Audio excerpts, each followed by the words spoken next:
So, matrilineal, matrilocal, matrilineal, matriarchal. I had him there. There you go. After marriage, the husband moves in with his wife into the home where his wife grew up with the wife's parents. Patrilocal would be the opposite of that. The wife moves in with her husband into the home where the husband grew up with the husband's parents.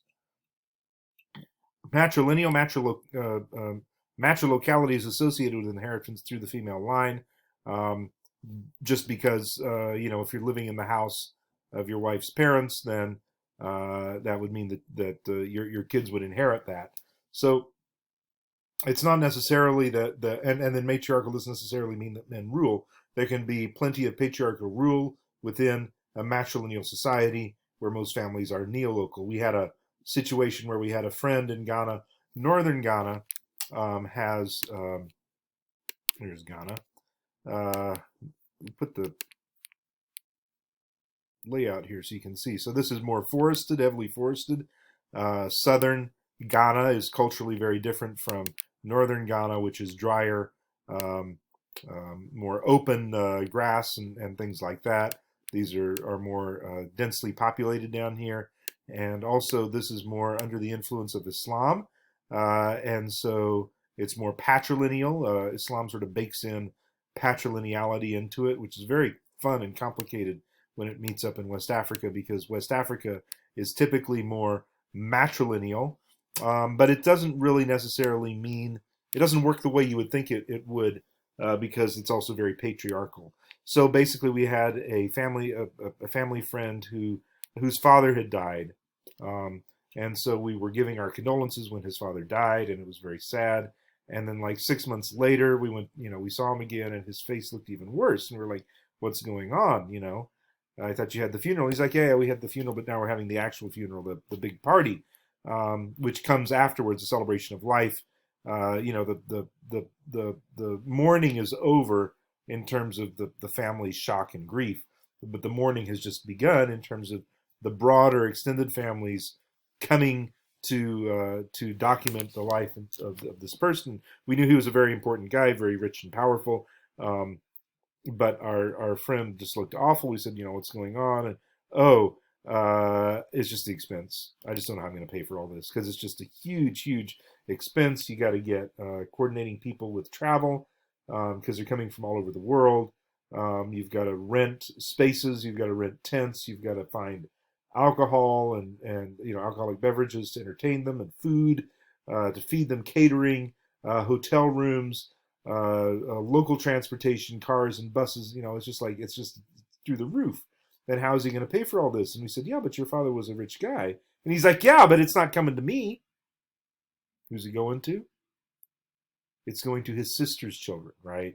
He inherits from his mother's brothers, and his father's stuff goes to his sister's kids. Okay, so that's the matrilineality from it, of it, and of course, his mother's brothers were in perfect health, not even close to dying, and passing on their wealth to him. Matrilineality, you inherit through the female line, but in a patriarchal society, it's going to be controlled by men eventually. Although women have a little more say in it, especially very powerful women, women who come at the sort of the head, the older have survived long enough and can pull some strings and call some shots. Queen mothers and that sort of thing. So patrilocal is the opposite of it. After marriage, the wife joins her husband in the home where he grew up with the husband's parents. Marriage is economic exchange. When a family member leaves, it results in a loss for the family. How is that loss recognized? So one of the ways to do it is through bride price or bride wealth. This is money and property transferred from the family of the groom to the family of the bride. It's usually connected to the legitimacy of children. In a patrilineal system, they transfer from being children of the house of the bride's father without inheritance to be full members of the husband's father's house with full inheritance. So basically, you are married. Let's bring this up here. We can talk about 3 different ways of getting married. You can get married, at least when I was a kid in northern Ghana, this is how it worked out. You had the Customary Law Marriage. And this has to do with your identity um, in the uh, patrilineage. There is a patrilineage up there because it's in northern Ghana. Um, and access to family resources. Then you have church law marriage, marriage in the church. And then you have the government law marriage, marriage license,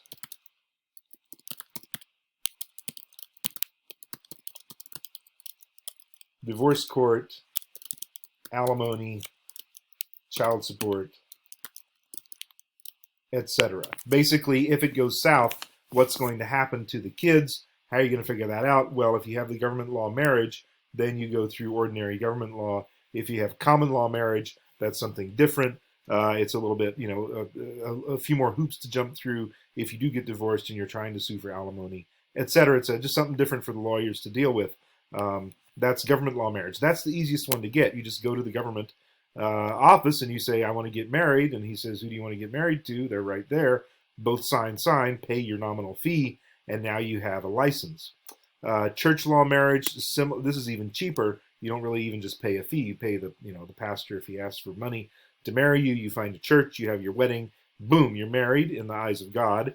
And then customary law marriage, this is the big one, at least where I was in northern Ghana, around Bolgatanga.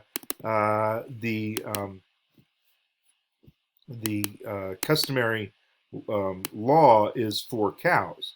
So if you want to get married as a young man, you need to come up with 4 cows, or the marriage doesn't really work. You can get together with someone. You can even have a pastor bless it. You can even go to the government and get a marriage license, but according to the family, you are not married. So when you have kids and they want to farm, if you go to your father and you say, I want to move my family here, he'll be like, why? You're not married, right? So you can rent rooms somewhere and live with the woman who you married legally in the church and who you have a government marriage license for, and you can have all of those kids, but you can't move into the family home with them, and those kids don't have access to family lands. They don't inherit. They're not full citizens of the family because you haven't paid those 4 cows. And so this is really, really hard on the kids and on the family as well, and on on you, because you go back and you see your mom during an event, and she says, "Hey, when are you getting married?" And you're like, "I am married. I have been married for 10 years." And she's like, "Not to that person. That's just a fling. I have 4 kids with her." "Yeah, but it doesn't really count because you're never getting married because we'll never ever front the cows for you." And so here we see in places where we have a huge bride wealth, a real moment for men to go out into the world. If you wonder why there's so many men living in these these overpacked apartments, you get like 6 or 7 single guys living in a 2-bedroom apartment, sharing the access to the food and all that, just living such meager, limited lives, working as cabbies, working as field labor, working construction, whatever they can do. They're from South Asia, or they're from Latin America, or they're from Africa. They're in the United States undocumented, and they're just working like mad and saving up their money. And all they want to do is save up that $5,000 or $10,000 that it's going to cost for them to pay for their own bride wealth. See, that's the thing, is because if you want to get married and it costs 4 cows, what does 4 cows cost? 4 cows cost $600. What's the average income in a rural area in northern Ghana? Annual income is $600. So basically, they're saying, if you want to get married, you American, any of you in this classroom, you're a young man, you're in your 20s, and you want to get married, you need to come up with an annual income, right? What's annual income in Southwest Ohio? Maybe $30,000 cash on the barrel before you can get married. How are you going to do that, young man?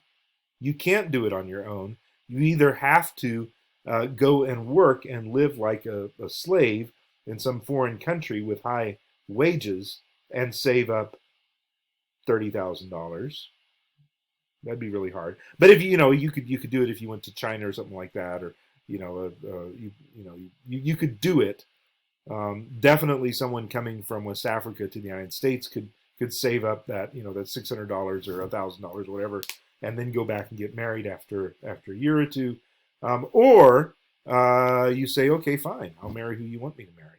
And that's always the problem, because the ones who pay for that bride wealth, he who pays the piper calls the tune. And if you want your grandpa and your grandma and your uncle so-and-so to all contribute money to pay for those cows, then you're going to have to marry who they want you to marry and not who you want to marry. And so it becomes a tool of social control.